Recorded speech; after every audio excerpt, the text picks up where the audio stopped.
はい、今日はですね AMG C63S と AMG GTS これを富士スピードで走りましたけど GT は久しぶりに乗ったんですけど、なんかこう前よりも今回乗った方がなんか僕自分が慣れてるからかもしれないですけど、すごいスポーツカーに感じましたね。で C63 は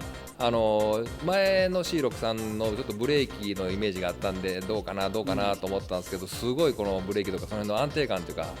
信頼性がすごいありましたね。そうだね。この AMG GT はさ、もともとマクラーレン SLR で AMG がコンクリートカー作るときにマクラーレンと一緒にやったじゃない。であれうまくいかなかったんでね、高いしね。でその次にマクラーレンと別れて SLS を作ったじゃない。これもなんかこういまいちだったような気がするんだけど、これはようやくその3作目ということで完成された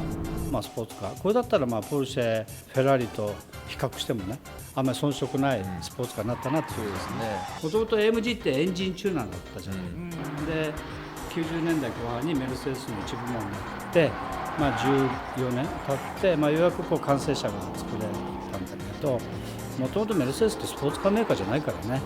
高級車メーカーだから、それがこういうスポーツカー作れるようになったということで、パチパチじゃない。そうあとこの2つって基本同じエンジン乗せてるじゃないですか。全然エンジンが一緒って聞きましたよ。ベースが一緒でこっちの方がちょっとパワーあるんですよね。だけど乗ってみたらやっぱり重さとエンジンってパワーだけじゃないんだなと、車の重さとかトータルなんだなと、乗った感じ GT の方がこっちはダイレクト感あるし音もね。そう全く。でも栄光内行くまでこっち高速入るけどこっち入んないからギア比も違うんだな。全然シフトのやり方も違いますもんね。こいつだけね3人が4ラップぐらいずつ走ったんだよね。でそのラップタイム持ってるんだけど全員の最後まで出てんだよ。足りないんだ。俺一番最後乗ったんだけど全然ブレーキ垂れてないのでエンジンも垂れてないの。これでも面白いなと思ったのが、これレーン 300R とかでね、レーンチェンジアシスト効いてるんちゃうかなと思って、ちょうどね300ヘアピンから 300R で一番アウトの端の方に寄りかけてる時にボンとゴゴンゴゴンってなるんですよ。あれなんでやろうと思ったら、車線一脱警報装置とそう最近なんか車がねいろんな装備機能が好きすぎて切るスイッチがいっぱい増えたんだ。あと逆にそのスポーツモードみたいなの入れたりとか切ったり入れたり自分のネジも切ったりとかね、いろいろ大変だよね。真夏でフロントエンジンでターボカーでブレーキもタイヤもエンジンも垂れずに3人が4ラップぐらいずつ走って最後の最後までベストラップ変わらなかったなんていうのすごいと思うんだよね。いやもうすごい前の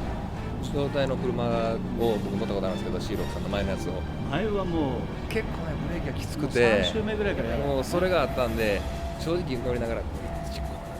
毎週そんな気持ちだったんですけど全然大丈夫だったですね。だからこっちの方が乗るとね一発は楽しいけど、なんか俺はこっちの方がちょっと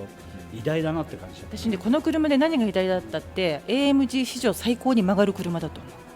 それだからそのヘッドアップディスプレイもついてるし、そのレーンキープもついてるし、安全装備全部ついてて、でなんか AMG GT の速さチックもあるし、アップディスプレイいいですね。いいね。だからシフトアップするときにメーター見に行くとどうしてもちょっとこう下見ちゃうじゃないですか。あれ本当いいですね。こっちがそれがないっていうのはちょっとおかしいよね。AMG 生まれ変わったっていうか、ようやくこのステージに来たんだな。エンジンチューナーから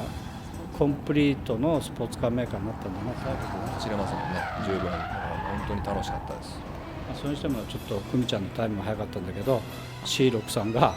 ずっと熱でも高温多湿の条件でも安定してたっていうのは驚きですね。